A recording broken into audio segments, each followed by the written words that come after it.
আসসালামু আলাইকুম।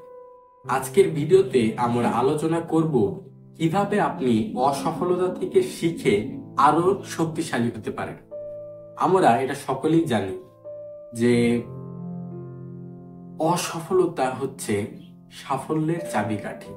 অর্থাৎ এখন পর্যন্ত এই প্লেলিস্টে যতগুলো ভিডিও দেওয়া হয়েছে, আপনারা যদি ভালোভাবে এটাকে ফলো করেন তাহলে আপনারা একটি লক্ষ্য নির্ধারণ করেছেন এবং সেটাকে টার্গেট করে আপনারা কাজ শুরু করেছেন এবং বেশিরভাগ চান্সেস আছে যে আপনারা অলরেডি ফেলও হয়েছেন। এখন বিষয় হচ্ছে এই যে আপনারা ফেল হলেন, এটার এই যে আপনার অসফল হলেন, সেটা থেকে শিখে কিভাবে আরো শক্তিশালী হতে পারেন, এটাই হচ্ছে এই ভিডিওর মূল কনসেপ্ট বা ধারণা। ঠিক আছে? তো একটা কথা মনে রাখেন, অনেকেই ভেবে থাকেন যে ফেলিওর মানেই শেষ, কিন্তু আসলে সেটাই সফলতার মূল চাবিকাঠি। আপনি ফেল হয়েছেন মানে এটা ভেবে নেন যে আপনি সফল হওয়ার রাস্তায় আছে। জীবনে আমরা সবাই কখনো না কখনো ব্যর্থ হয়েছি। আপনি হয়তো একটা প্রজেক্টে ব্যর্থ হয়েছেন বা একটা পরীক্ষায় ভালো ফল পেতে পারেননি, কিন্তু মনে রাখবেন, ফেলিওর একমাত্র শেষ কথা নয়। এটা সত্যি ব্যর্থতা কষ্ট দেয়, কিন্তু ব্যর্থতার মধ্যে লুকানো থাকে আপনার শেখার সুযোগ। এটা একটা অভিজ্ঞতা যা আপনাকে আরো শক্তিশালী হতে সাহায্য করবে। প্রথমে আপনাকে ব্যর্থতার দিকে অন্যভাবে দেখতে হবে। আপনি কি কিছু ভুল করছেন?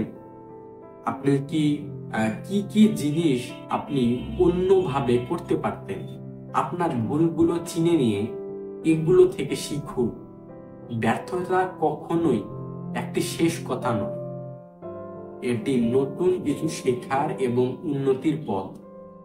যে ব্যক্তি তার ভুলগুলো থেকে শিখে, তার জন্য পরবর্তী সুযোগগুলো আরো শক্তিশালী হতে পারে। আপনিও সেই ব্যক্তি হতে পারেন যে তার ভুলগুলো থেকে শিখে। ঠিক আছে? তার ভুলগুলো থেকে শিখে এবং যখন আপনি আপনার ভুলগুলো থেকে শিখবেন, তখন আপনার জন্য পরবর্তী সুযোগগুলো আরো শক্তিশালী হবে। ঠিক আছে? সফল মানুষটা কখনো ব্যর্থতার পর থেমে যায় না। তারা বুঝে ফেলিওর শুধুমাত্র একটি রূপান্তর। তারা তাদের ভুলগুলো শুধরে নিয়ে আবার শুরু করে। আর এটা মনে রাখবেন, ফেলিওর আসলে শেখার প্রক্রিয়া। যখন আপনি পুনরায় চেষ্টা করেন, তখন আপনি শিখে আরো উন্নত হন। যতবার আপনি ভেঙে পড়বেন, ততবার উঠে দাঁড়ান। ফেলিওর আপনাকে শক্তিশালী করবে এবং একদিন আপনি সেই সময়টি দেখতে পারবেন যখন সেই ব্যর্থতা আপনাকে বড় সাফল্যে নিয়ে এসেছে। আজকের ভিডিওর বার্তা হলো, ফেলিওরকে ভয় পেয়ে পিছু হটবেন না। সেখানে লুকানো আছে আপনার সফলতার চাবিকাঠি। তাহলে আরেকটি যাত্রা শুরু করুন।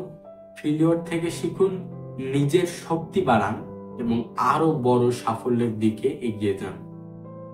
এই ভিডিওটি হলো সপ্তম ধাপ। দেখা হচ্ছে অষ্টম ধাপে, অর্থাৎ এই প্লেলিস্টের অষ্টম ভিডিওতে। ততদিন পর্যন্ত ভালো থাকুন, সুস্থ থাকুন। আসসালামু আলাইকুম।